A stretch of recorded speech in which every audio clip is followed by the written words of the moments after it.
मराठी, ते धडक ते धडक.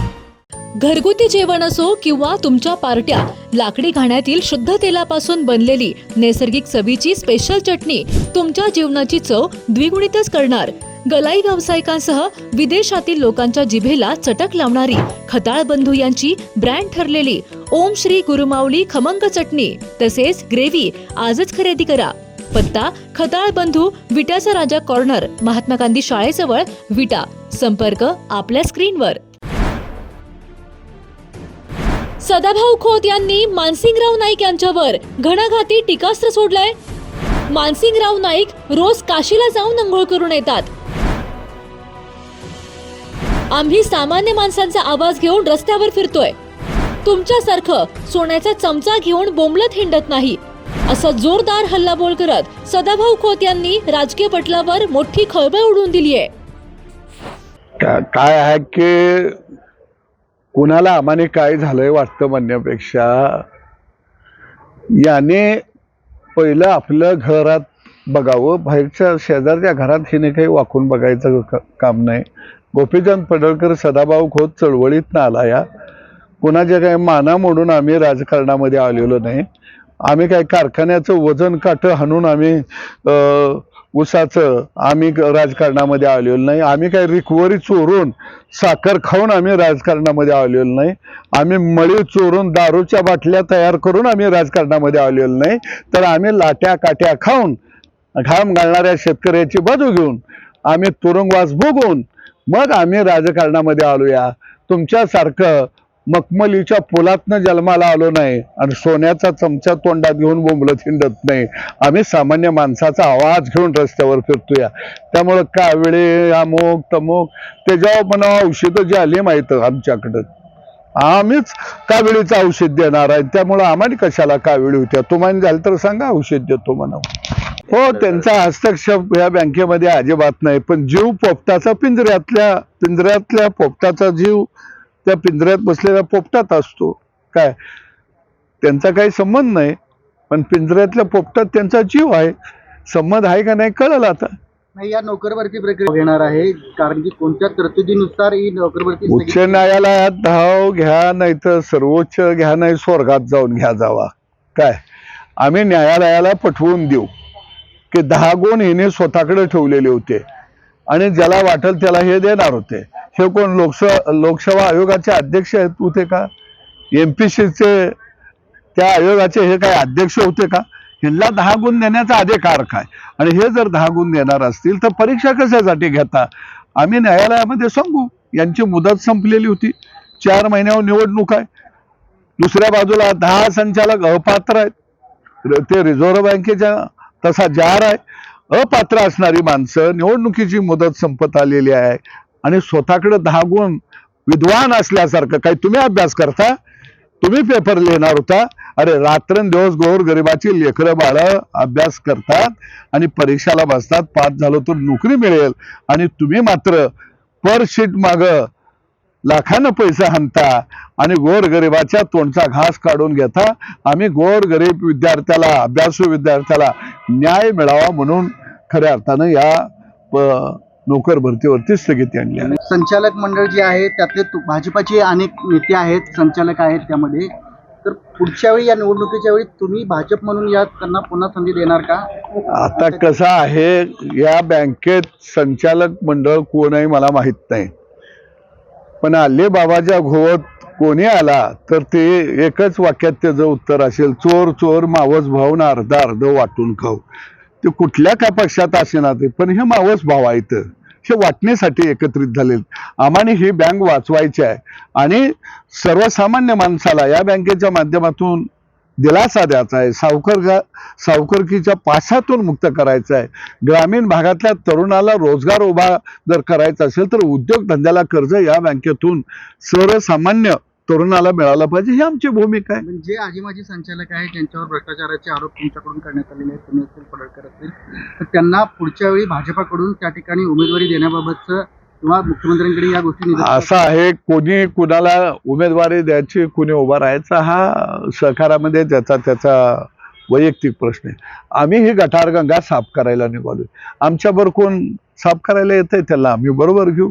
ज्यांना गटारगंगा घाण करायचे आहेत ते बाजूला राहतील. पण आता जे आहेत ते आजीमाजी आहेत, विद्यमान आहेत, ते भाजपमध्ये पण आहेत, भाजपचे आहेत.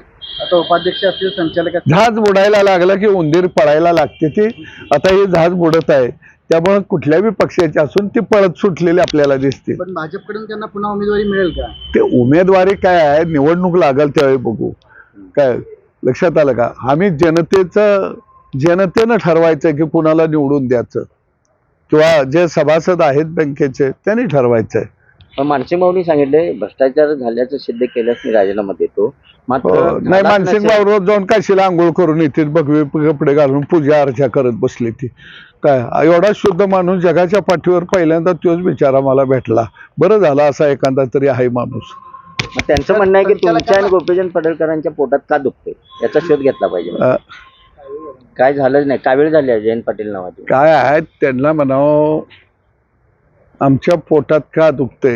कारण तुम्हाला 9वा महिना लागलाय म्हणून आमच्या पोटात दुखायला लागलंय. अजून काय पाहिजे?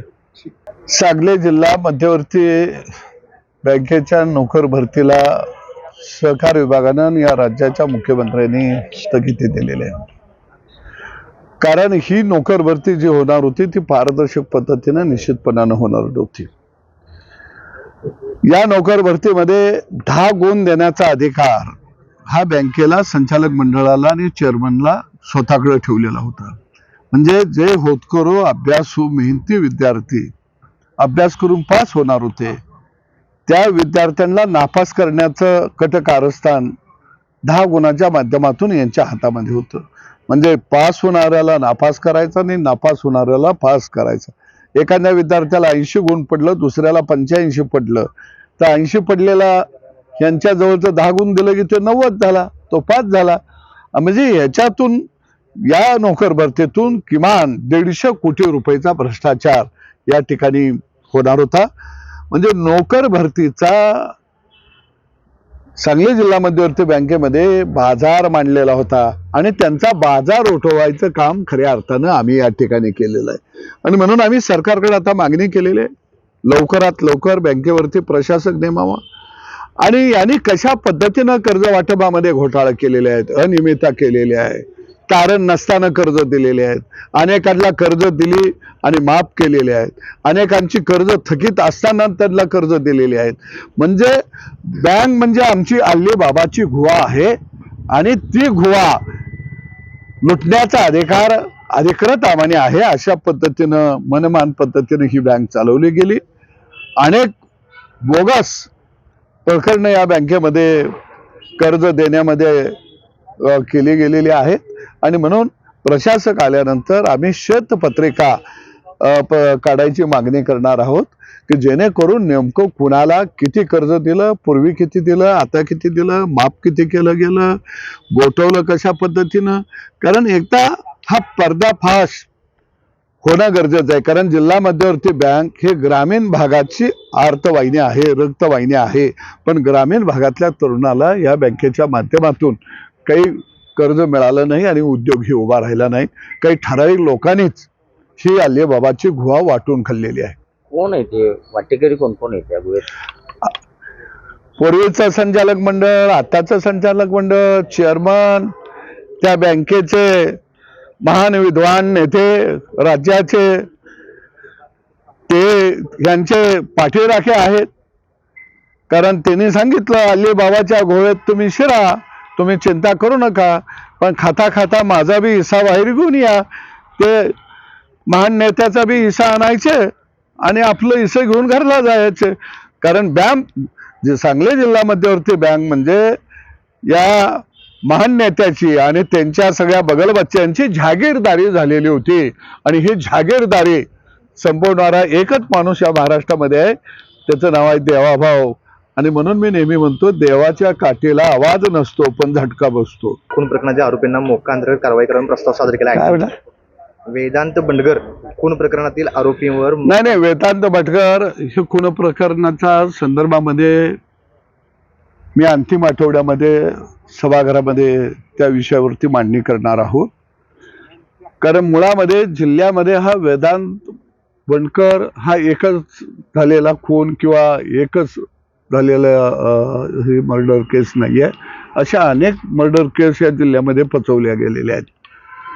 आणि म्हणून वेदांत बडगरच्या या सगळ्या प्रकरणामध्ये पोलीस स्टेशनला कुणाकुणाचे फोन आलेले होते या लोकांना वाचवण्यासाठी. दुसऱ्या बाजूला या जिल्ह्यामध्ये रिव्हॉल्वर ही एकच कसे मिळते, दोनच कसे मिळते ती, म्हणजे मोठ्या प्रमाणामध्ये घातक शस्त्र या जिल्ह्यामध्ये आलेली आहेत. ते कुणी आणली? वेदांत बंडगरामध्ये ती दिली कुणी? ज्या माणसानं दिली त्याला कुणी दिली? मग तो कारखाना बनवणारा कोण आहे? ते या मुळापर्यंत सगळं जाणं अत्यंत गरजेचं आहे. आणि माझं आजही मत आहे की PI तिथं हलगर्जीपणा त्यांनी केलेली आहे. त्यांना बदली करून सावलीला आणून बसवण्यात काही अर्थ नाही आहे. त्यांचं पहिल्यांदा निलंबन होणं अत्यंत गरजेचं आहे. आणि आणि त्या PIंचा फोन कॉल रेकॉर्ड तपासा. त्यांना कोणाकोणाचं दिवसभरामध्ये फोन आलेले, कोण कोण वाचवायला होतं. कारण जिल्ह्यातली गुन्हेगारी आणि जिल्ह्यातला मादक पदार्थ हे पूर्णपणे संपलं पाहिजे, या भूमिकेचे आम्ही आहोत. आरोपीवर मोक्कांतर कारवाई करा म्हणून आयोजीकडे प्रस्ताव सादर झालाय. काय मोका अंतर्गत कारवाई तो शासकीय भाग आहे. पोलीस नियमानं ते त्यांचं काम करतील. पण याच्याशी जे संबंधित आहेत ती बकरी अजून काही सापडली ती असं मला वाटत नाही. ते सगळे पाहिजे. सांगता येईना आणि सहनही होईना, शौचा वाटे रक्तस्राव, वेदना, वारंवार शौचास होणे हा मूळव्याध तर नाही ना? मिळवा कायमचा आराम, तोही एका दिवसात, वेदना रहित, विना टाका. मूळव्याधीवर औषधोपचाराबरोबर लेझर व इंजेक्शनची खास सुविधा देणारे विट्यातील पहिलेच हॉस्पिटल डॉक्टर बंडगर यांचे मूळव्याध स्पेशालिटी हॉस्पिटल, अनुराज हॉस्पिटल शेजारी SC स्टँडच्या बाजूला, खानापूर रोड, विटा. जिओ मराठी, ते धडक ते धडक.